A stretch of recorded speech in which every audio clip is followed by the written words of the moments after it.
नमो बुद्धाय, जय भीम. मी कैलाश बंधू जाधव आपल्या रूपनंदा थॉट या यूट्यूब चॅनलवर आपल्या सर्वांचं मनापासून स्वागत करतो. तसेच आपले सर्वांचे मी आभार व्यक्त करतो, कारण आपण आपल्या यूट्यूब चॅनलला भरभरून प्रतिसाद दिला, मला अनेक विषय सुचवले आणि इतकं यशस्वी आपल्या चॅनल आज आपण करून दाखवलं. आणि आपणच सुचवल्या विषयावरती मी आज ही व्हिडिओ बनवत आहे. अर्थात आई. आई या विषयावरती ही आजची व्हिडिओ मी बनवत आहे. आपल्यापैकी जे कोणी पहिल्यांदा आपली व्हिडिओ बघत असतील तर त्यांना मी विनंती करतो की कृपया आपल्या चॅनलला सबस्क्राईब जरूर करा. तसेच जास्तीत जास्त कमेंट्स करा, लाईक्स करा आणि शेअर करा. चला तर मग आपण आपल्या विषयाला आज सुरुवात करूया. डॉक्टर बाबासाहेब आंबेडकर यांच्यावरती सर्वात जास्त या देशात आणि देशाच्या बाहेर सर्वात जास्त गाणे लिहिले गेले, लेख लिहिले गेले, कविता लिहिले गेलेल्या आहेत. आणि बाबासाहेबानंतर जर दुसऱ्या क्रमांकावर सगळ्याच भाषेंमध्ये जर कुणावर गाणं, कविता, लेखन, साहित्य झालं असेल तर ती म्हणजे आई. आई हा विषय प्रत्येक कवीच्या, लेखकाच्या लेखणीतून मांडण्यात आलेला आहे. त्याचं कारण पण तसंच आहे. आईशिवाय आपण अपूर्ण आहोत. आई ही आपल्या जगण्याचा स्रोत आहे. त्याचं कारण काय आहे? तर आपला जेव्हा जन्म होतो, आपल्या जन्मानंतर आपल्याला अनेक नाते भेटतात. परंतु आई ही एकमात्र अशी व्यक्ती आहे, जी आपल्या जन्माच्या 9 महिने आधीपासून आपल्यावर प्रेम करते, निस्वार्थ प्रेम करते. तिला घेणं देणं नाहीये. तिच्या पोटात जे बाळ आहे, ते मुलगा आहे की मुलगी आहे. तिचं म्हणणं एवढं आहे, की माझं बाळ जे आहे, हे माझ्यासाठी सर्वश्रेष्ठ आहे. आणि म्हणून आईचं आणि मुलांचं जे नातं आहे, ते जगामध्ये वेगळं ठरतं. मग आई बनणं इतकं सोपं आहे का? निश्चितच नाही.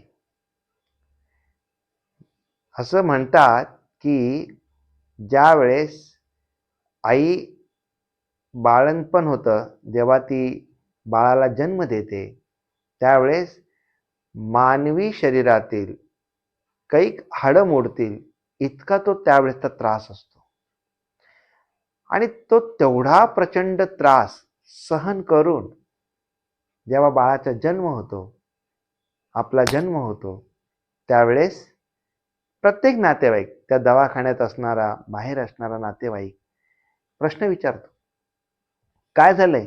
मुलगा की मुलगी? परंतु जी माता आहे, जी आई आहे, ती त्या डॉक्टरांना पहिला प्रश्न विचारते त्या प्रचंड वेदनेमध्ये, माझं बाळ कसं आहे? आणि डॉक्टर जेव्हा सांगतो, तुमचं बाळ सुखरूप आहे, तेव्हा तिला ज्या झालेल्या वेदना आहे, त्या तिथे विसरून जाते त्या बाळाचं तोंड पाहिल्यानंतर. आणि म्हणून ती फार श्रेष्ठ ठरते. तिला इतरांसारखा प्रश्न पडलेले नाहीयेत. मुलगा आहे, मुलगी आहे.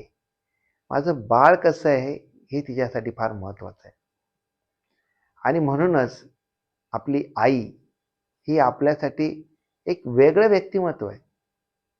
बरं, ती जसं जन्म झाला, तिथून ती त्या मुलाचं संगोपन करताना त्याच्यासाठी सर्व प्रकारच्या भूमिका बजावण्यासाठी ती सज्ज असते.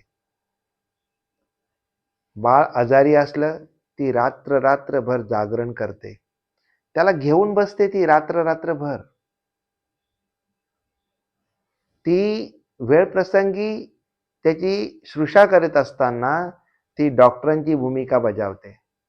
त्याला शिकवत असते ती, तेव्हा ती शिक्षिकाची भूमिका बजावते.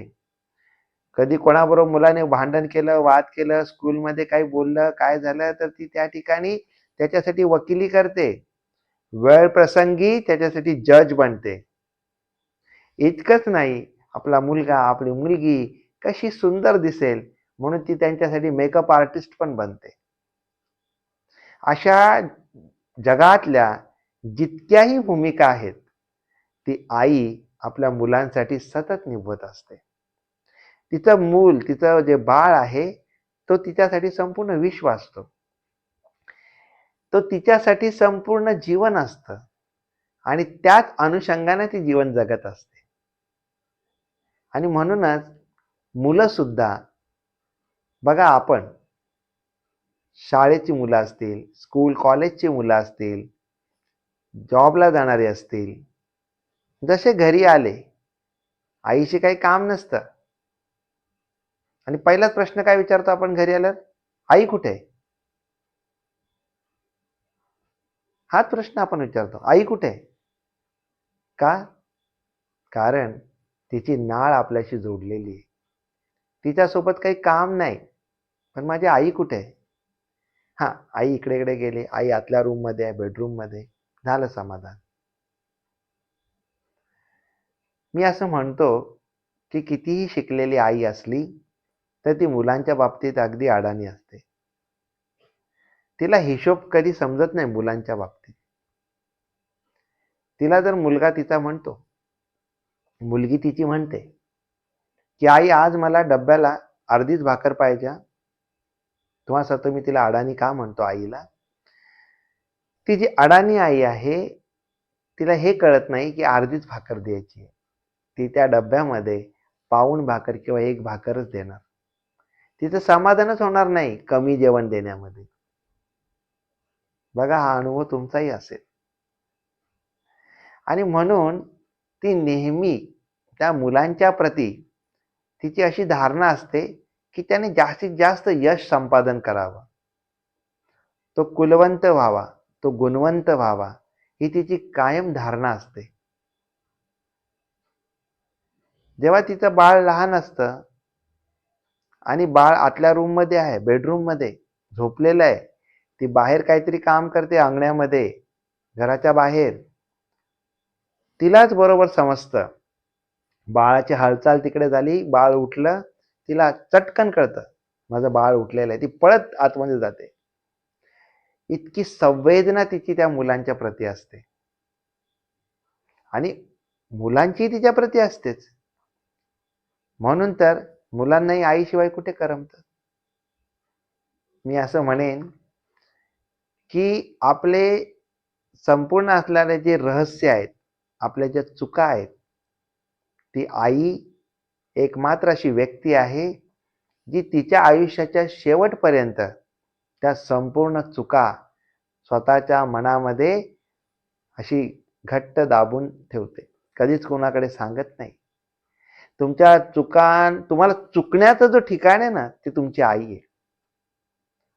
तुमच्या वडिलांपासून तुम्हाला जी वाचवते, ती तुमची आई आहे. ती आपली आई आहे. नेहमी आईला असं वाटतं, की माझा मुलगा, माझी मुलगी हिने यश संपादन करावं. म्हणजे आपल्याला पॉझिटिव्ह आपल्या बाबतीत जे लोकं विचार करतात ना, त्याच्यातली आई एकमात्र अशी आहे, जी आपल्या बाबतीत कायम पॉझिटिव्ह विचार करते.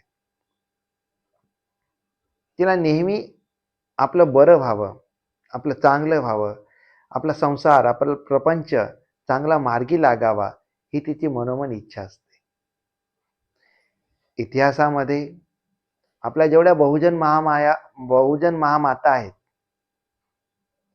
यांनी आपल्यावर पराकोटीचे उपकार केलेत. आणि याच्याही मध्ये बाबासाहेब जे आहेत, त्यांना आपण आईही म्हणतो आणि बाबाही म्हणतो. आपले कवी बाबासाहेबांच्या प्रती असं म्हणतात, भीमराव या नात्याला मी काय म्हणू सांगा.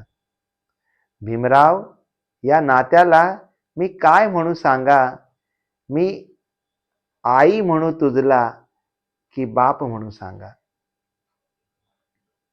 आणि खरोखर आहे, बाबासाहेबांसारखी आई ही आपल्याला लाभली. मग अशी आपली आई जी आपलं सर्वस्व करते, सगळ्या गोष्टी आपल्या बघते आणि किती सहज आपण कधी-कधी आईला दुखवतो. भगवान बुद्ध याच्यावरती आईवर जेव्हा प्रवचन देतात, आई या विषयावर बोलतात, तर भगवान बुद्ध म्हणतात की विश्वामधील सर्वात मोठं महापाप जर कुठलं असेल तर आपल्या आईला दुखवणं, आपल्या आईला त्रास देणं, हे सर्वात मोठं पाप आहे, महापाप आहे, असं भगवान बुद्ध म्हणतात. मी अनुभवलेला एक किस्सा आपणास इथं आवर्जून सांगेन. उल्हासनगरमध्ये जेव्हा मी भारतीय बौद्ध महासभेचा उल्हासनगर तालुका सरचिटणीस असताना एका पोलीस स्टेशनमधून मला फोन आला, ते की इथे एक प्रकरण आपलं बौद्ध समाजाचं आलेलं आहे, तर तुम्ही पोलीस स्टेशनला या आणि बघा ते सोडून घ्या विषय. मी गेलो तिथे. गेल्याच्या नंतर मी विषय समजायला मला वेळ गेला. 3 मुलांचं वाद होता आणि मोठ्या मुलाचं असं म्हणणं होतं की आमच्यामध्ये ठरल्याप्रमाणे मी 1 महिना माझ्या आईला सांभाळलेली आहे, तिची सेवा केलेली आहे. आज 1 महिना उलटून गेलाय, पण दुसरा नंबरचा माझा जो भाऊ आहे, त्याचा आईला सांभाळण्याचा आता 1 महिन्याची वेळ होती, पण तो तिला नेत नाहीये. आणि तिसरा नंबर जो आहे, त्याने पूर्णपणे नकार दिलेला आहे आईला सांभाळायला. म्हणून पहिला क्रमांकाचा मुलगा दुसऱ्या क्रमांकाच्या भावावर आणि तिसऱ्या क्रमांकाच्या भावावर पोलीस स्टेशनला कंप्लेंट करायला आला होता. म्हणजे एक आई 3, 4, 5, 6 भावंडांना एकत्र सांभाळते, परंतु 4 भावंड मिळून एका आईला सांभाळण्याची जबाबदारी घेत नाहीत.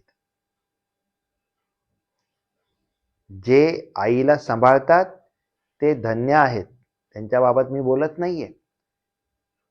परंतु आईला सांभाळण्याची जेव्हा वेळ येते तिच्या म्हातारपणी, तर कितीतरी जण आपली जबाबदारी झटकताना आपण समाजामध्ये पाहतो. आणि हाच खरा महापाप आहे असं मी मानतो. आईला अपमानित करणं, तिला कधी एकट्यामध्ये अपमानित केलं तर तिला काही वाटत नाही. परंतु आपली पत्नी उभी असताना, आपली पत्नी समोर असताना आईचा अपमान केला जातो. अपमान करणं हे तिच्या जास्त जिव्हारी लागतं, हे लक्षात घ्या. तिला ते आयुष्यभर तिच्या जिव्हारी लागती गोष्ट. म्हणून आपण काही केलं ना तरी आपल्या पत्नीच्या समोर तरी आपल्या आईचा आपण अपमान करू नये. आपल्या आईला आपल्याला बोलायचं असेल, आपण एकट्याच तिच्याशी बोलूया.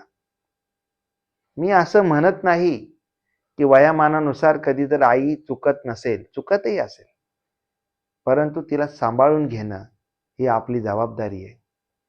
कारण तिने संपूर्ण आयुष्यभर आपल्या अनेक चुकांवरती तिने पडदा टाकलेला आहे, तिचा मायेचा पदर टाकलेला आहे. हे आपण लक्षात घेतलं पाहिजे. म्हणून आईच्या प्रती कायम आपण कृतज्ञ राहिलो पाहिजे. आईच्या प्रती कायम आपण आदर केला पाहिजे.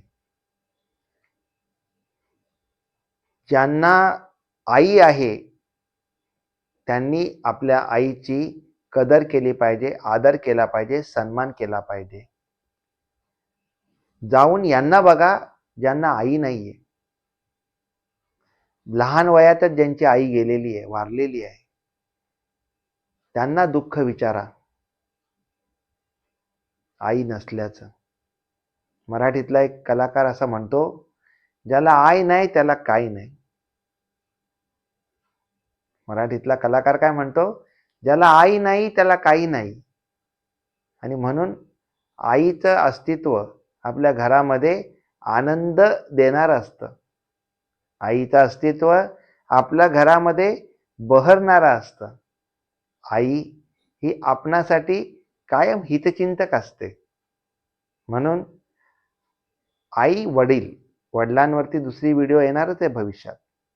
परंतु आईच्या बाबतीत मी जे सांगतोय त्याच्यामधून मला त्या माध्यमातून हेच सांगायचं होतं की समाजानं आपल्या आईच्या प्रती कायम आदर दाखवावा, आपल्या आईच्या प्रती कायम विश्वास दाखवावा.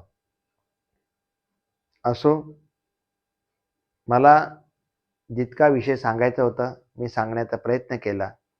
आपणास माझी सांगितलेला विषय जर आपणास आवडला असेल तर माझी विनंती आहे आपणास की आपण जास्तीत जास्त माझ्या व्हिडिओला लाईक करा आणि शेअर करा. आपण संपूर्ण व्हिडिओ पाहिली त्याबद्दल मी आपले सर्वांचे आभार व्यक्त करतो. आपल्या सर्वांच्या प्रती मंगल कामना व्यक्त करतो. इथेच थांबतो. नमो बुद्धाय. जय भीम. जय भारत. जय संविधान.